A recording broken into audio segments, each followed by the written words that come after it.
Hi there, welcome. This is Wayne of Wayne Continuum, and today we're going to give you a very practical way to release the fascial web and to release, therefore, the energetic centers in the body. Let's review really quickly. As we said, that in this channel we are staying grounded and we believe in three aspects and a fourth, but the three aspects that are concrete as a human being are the body. We have a body that we live and move in. We have a brain that we think with, and we have a heart that we feel with, feelings. And we said that in this day and age, the paradigm of science has conditioned people away from experiencing how to connect with the world, with each other, with reality through the value of the heart, through the loving heart. Today, though, we want to help you open up your energy centers. Now, I also said that this is not a psychic channel, so we're not talking about psychic centers outside of the body.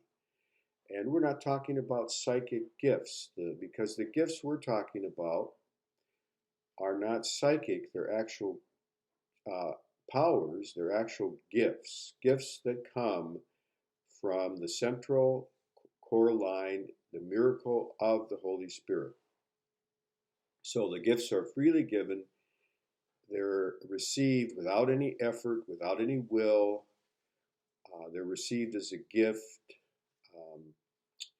That's all we need to say about that here. So we have this mysterious body. This video is about the body. And we're saying that the energetic centers are in the body. So I'm going to give you a very simple way to release and align your body and release and open these energetic centers. And as I said, they're within your body. They're not outside of your body. That's in the fascial web. Now, what we typically know, or if you've read anything about the chakras, energetic centers, are really places of connective tissue where the nerves get nerve restrictions and inflammation shows up in a belt. And this belt then restricts the communication and the connection of the trunk, of different parts of the trunk of the body to the head. Obviously, we're not going to be talking about the legs today.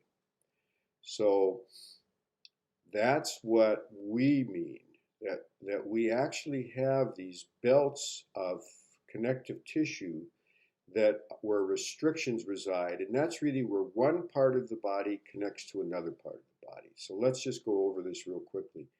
So if we look at the pubic hips, we're leaving out now the hip joints, right? The greater trochanter where it fits in, but the hips, and we go to where they fit together, we have the pubic bone. Okay, so that's the first area that, and then connected to that pubic bone around the back, of course, is the tailbone.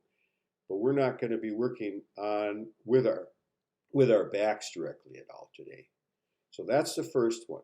The second one is at the hips. So it's right at the top of the hips. Maybe I need to, find the top of your hip bones and then into the visceral space.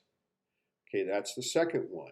And the very core muscles, the psoas, the iliacus, many of these things come through.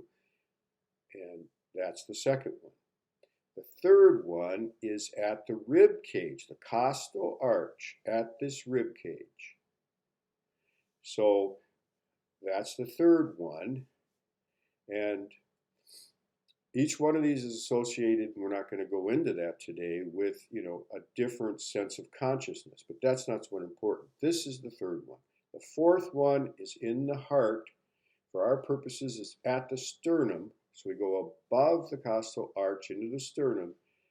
and the ribs and the sternum and the ribs as they connect, and then underneath that, of course, is the pericardial cavity and the heart, right? So we'll be going through there, and yeah, as an example of all these place centers, when we have our hands on the body like this, and that'll bring our awareness to that part of the body, as we did with corpus callosum that connects the two sides of the brain to up the voltage of the body. So we can use that to center our awareness in that area and just receive. The third then is right here at the jawbone. So if we find our jawbones, we're going to find our jawbones, and we're going to be at the third. All the tissue around, but basically find this bone. You got tissue above and below, but this bone. The fourth is right in the eye sockets. They're actually, and again, there's a ring that goes around here, a fascia, right in the eye sockets. The sixth, right? Fifth was here, sixth is here, and finally the seventh is right, putting them together from here where the occiput bone and the parietals come together to here where the parietals and the frontal bone come together, so it's here, the seventh. Okay? So our awareness, whenever we put our hands in any part of the body, it's going to allow us to focus our awareness as we just lay there into that part of the body. What I recommend you do is go to Pro Magnet. I'm not getting any money for this, but Pro Magnet makes an excellent. You can get two of them together. A Pro Magnet. It could be called it's not a pillow. It's bigger than a pillow. A blanket, or you can get one whole unit. But if you put two of them together, and I'd recommend you get the thick one. That'll be something you can lay on when you do this. You can put it on your bed if your bed's hard enough, or put it on your floor. That way you'll be getting the magnetic field, excuse me, you'll be getting the magnetic field energy to work through your body. And the magnets are very, very good at connecting and releasing the bone, restrictions in the bone. So that's going to help you. So Pro Magnet, and get yourself the equivalent of a yoga mat. You can get two of them together, or one long one, to lay on when you're doing this exercise.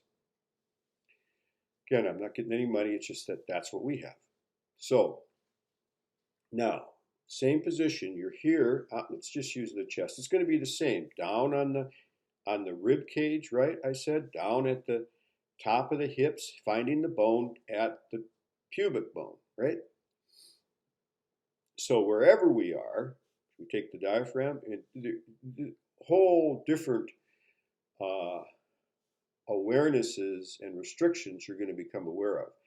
But first, it's just a matter of learning to lay on yourself. You can turn your head either way or put your head up, but it's putting your weight and laying on your hands. And your hands need to be relaxed, right? You don't want to hurt your hands, so they're relaxed. And of course, and I'll go into this after we're done here. Hopefully you have a structural integration or practitioner, but you shouldn't get yourself in any trouble if you just proceed slowly. First with just laying on them. But as you lay there, we've talked about this before, there are 3 simple movements you can do that are going to really open this up. Okay? So, and again, you'll lay whatever's comfortable for making this video. I'm going to have my arms down. So the first one is I can gently just rotate my body, right or left, right? Rotate right or left. If I want to bring a little pressure in with that rotation, I can. Okay, that's one movement. I can side bend my body this way, right or left, right? I'm not sure which way I'm going in the video, but that's a side bend. And I can use my legs now, because my legs, you can't see my legs, they're out, but I can extend or flex my body. And I can use my legs at the other end to do that too. Extend or flex. So as I do that slowly, that's going to really free things up. And that's going to open up then each of these bands and all this anatomy. If you want to really have a great understanding of the anatomy, an anatomy instructor who became a Rolfer, follower of Ida Rolf, wrote a book called The Fascial Web. The Fascial Web. So uh, that's a great, at least this outer anatomy. He didn't know in that book what created these areas of tension. They're central areas in the body. And I know, and you'll have to decide for yourself that if you understand how the nerves are stuck in the fascia uh, in these different planes, then you'll see why these bands are created. And again, it's more than just nerves, but the nerves are the basics, which the way that they're stuck show you. And all kinds of bone structures, bones that are stuck, joints that are stuck, uh, muscles that are stuck, organs that are in there, funny, are stuck. They're not, the pouches aren't sliding past each other. And you're going to be able to access all this yourself with this. Now, in case you should run into trouble, it's like if you went online and ordered yourself a chainsaw for a tree, you could hurt yourself. So this video is nothing like that. It's your hands and these motions, and you can also follow them to different types. If you feel a tight place, feel free to go and just lay on it, and use those same motions or maybe add a circle, see if it releases. But the why I'm a Rolfing Institute, Structural Integration Institute member for over 30 years, practitioner, is because Ida Rolf gives a good sound teaching. If you have a good sound Rolfer and they know what they're doing, by following the 10 session series, in the first 7 sessions, and then it's integration, you're going to cover the body. When you're stuck, you're not just stuck in one plane. So you've got a front to back you can be stuck, and you've got a side that you can be stuck, and you've got an inside to outside that you can be stuck. So each one of the sessions is at least a look for the Rolfer to begin to look at the whole body in an organized way through these views, right? And that's really all I need to go into. So because with any restriction, as far as I'm concerned, if you're a really good Rolfer, you really won't think that you've got that free if you don't address where the corresponding area that it's stuck in the front or the back, in the inside or the outside, in the inferior or the superior, so if you just think of it as you could put your body on the side, each side, and look at it from different views, you could put it on the front and look at it, and you could put it on the back and look at it. So you're going to be, though, able to access a whole bunch. If you get into trouble, a good structural integration practitioner will find an area that's stuck that you can't reach. Okay, so we've got our hands. We're going to be laying on our stomachs. We're going to just sink in. We can just let our awareness come to that part. When you get to the head, you really want to be more gentle. But again, it'll be the same thing as you just sink in and find right here between those eyes. It'll go back around the back of the head, but you're right here and you're just finding tight areas and you're just a little bit of moving, right? Side bending, rotation, yes and no, to let these areas release. So you're opening up your body, right? You are a body. And then with your awareness, right, you're moving into this inner space of the body. And inner spaces, each inner space has what we could look at, or we can go into this, look at as a different dimension of reality. When we're in the pubic joint and the corresponding tailbone, we're into the challenges of life around surviving in our life, and everything that involves that in our life. How good are we at meeting life's challenges to survive? The second one is associated with regeneration, regenerating, and of course, sexuality is a part of regeneration, but it's regeneration, regenerating ourselves, remaking ourselves, creating a new physical form or organized form. Okay? The third is about order. What governs? What principles, rules are we going to use, right? That and it's about having power, our power center to be able to stand for who you are. Stand up, not be manipulated, right? And take a very simple example, and I didn't talk about this. Let me just say this now. Time. Yes, there is time in your body because we're looking at these different dimensions of space, but what about time? Well, any kind of habitual emotional stance that you happen to take in your life, or even a stance created through injury, that can become structured in your body. So a very tight, clamped down jaw, somebody who's angry, this is locked, right? This whole thing you're going to be working on. So you get the idea. So any habitual character attitude expressed in body language in your life can become structured in your body, and it usually revolves around a significant time. So a victimization, protection, and it can be around incident or several, but whatever. That's time, and as you come out, you may remember, as that comes out, you may remember some of that, and we'll go into that in another video. But that's time in your body.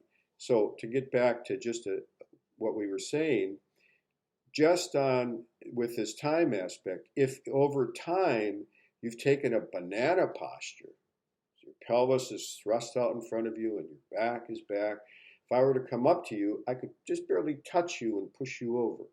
So that whole posture physically has made you a pushover and a victim. So now I could also have an extreme, I could also, not by genetics, but by habit, by formation, have a pelvis that's really back in an aggressive attitude, right? Ready to fight, tough guy. And that can become structured in my body. So that's time around events, and it's a character attitude that's taken physical form. And so as we do this, we're going to be releasing some of that so that we can find our true selves and move into this central axis. And of course, think about it. We're going up and releasing, but we're going up and releasing. You can bring this under your chin here. I mean, you're not right here. You could come here. This is an aspect to the sinuses.